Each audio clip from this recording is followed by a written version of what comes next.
Salut, vous le savez sûrement, mais lorsque vous filmez quelque chose, vous prenez en réalité une multitude de photos qui, mises bout à bout, créent du mouvement. C'est sur ce principe qu'est basé le stop motion, ou l'animation en volume si on tient vraiment à éviter les anglicismes. J'ai fait une vidéo à ce sujet, le lien est dans la description si ça vous intéresse. On prend une photo, on déplace le personnage, on en prend une autre, on le déplace à nouveau et on réitère l'opération encore et encore pour qu'une fois mises les unes derrière les autres, un mouvement se crée. Traditionnellement, on prend soit 12 soit 24 photos pour un équivalent d'une seconde en vidéo, tout en gardant à l'idée que plus il y a d'images par seconde, plus le mouvement sera fluide. De par sa nature, le stop motion semble accessible à tous, et au niveau amateur d'un point de vue financier, c'est le cas, parce qu'ici, inutile de vendre ses propres organes pour s'acheter du matériel, dans la mesure où dès l'instant où vous avez un appareil photo ou un téléphone, ce dont vous aurez le plus besoin, c'est de patience. Parce que bordel, c'est long.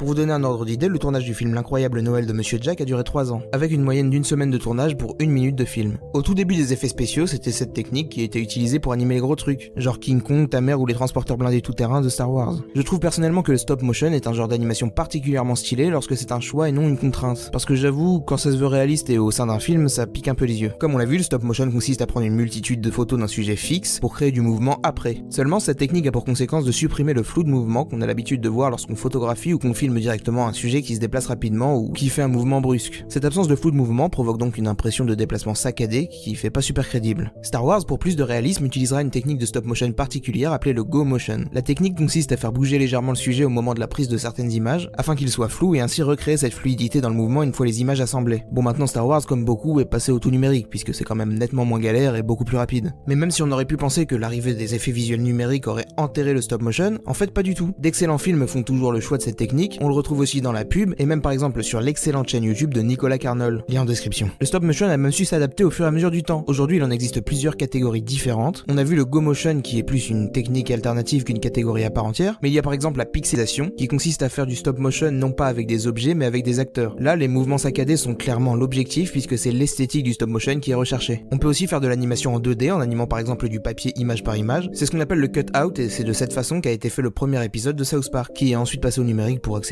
la production. Sans oublier évidemment le clay motion, soit littéralement l'animation d'argile dont Wallace et Gromit sont les fiers représentants.